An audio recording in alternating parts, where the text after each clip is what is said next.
film came out was the same week Biggie was killed. Ooh. So our film dropped, and 2 days later, Big was shot. Oh, man. And Yeah. I mean, that's crazy. And I mean, but the thing is, though, but the bright side of it is that you all are part of his history, in terms of the video. Yeah. You got big in terms of when, he was right. His first album, Ready to Die, dropped, I believe, September 13th, 1994. And you figure that,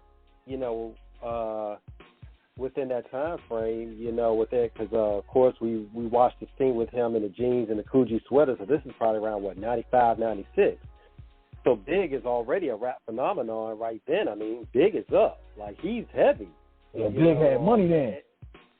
Yeah. Yeah. He was showing off his flat. Yeah, that was one of my favorite things, like, being at his place. And what I remember was having to get there really early in the morning. I don't know whether he was flying out or something, or he had a show, or I don't know what was going on, but I remember getting there like around 8 in the morning, and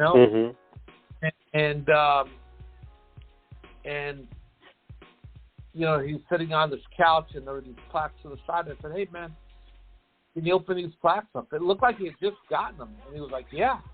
The one thing I loved about Big was I really felt that he really appreciated his success and how far he'd come, and being able to provide for his family and all that kind of stuff, man. I mean, he loved life. That guy, I was profoundly saddened when he passed away, because he was such a,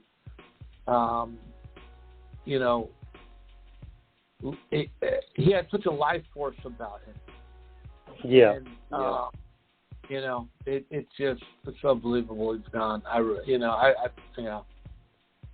and Tupac. I mean, Tupac too, but Tupac, on the other hand, if someone said Tupac, I think I would, I wouldn't be as shocked. Biggie dying, that was a shock. That was a shock. Probably so because every week you were hearing Tupac in some stuff, man. Like, you were hearing him getting fights, shootouts, and beats and stuff. It was only a matter of time before, somebody tried to pull that card. But with Big, Big, from the way the perception was, Big stayed out of the way. Exactly. I mean, Big, Tupac, he always seemed to be racing against time. Like he knew he didn't have a lot of time. He was just trying to do so much. Big, on the other hand, I felt like he was in a place in his life where he was really enjoying everything that was happening. Really, really appreciating it.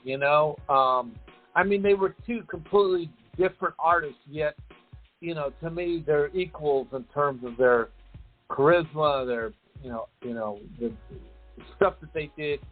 I mean, they're different, but the same. I don't know if that makes any sense. No, they both. No, we get it exactly. They both epitomize an essence of, that the daily struggle of what black men deal with. Even after celebrity. I think one with Big. I think Big was just better. I think his temperament was more equipped to handle it. Like King said, Big was. You never really heard of throwing. We're young. We were young back then. So, we never really heard any stories about Big getting into it with people like that. Pac, who we love dearly. We always heard about, Pac doing some shit. Pac got in a shootout. Pac was fighting with somebody. It's like, we're like, God damn. We're like, this dude is all, I mean. But when we got to also keep in mind how young they were. Right, I mean, it's unbelievable. Like, a few more years of maturity, things could have, would have changed. I think Pac would have went on to become, a political force. I mean, he was, but who knows? I mean, I wouldn't count him out of anything.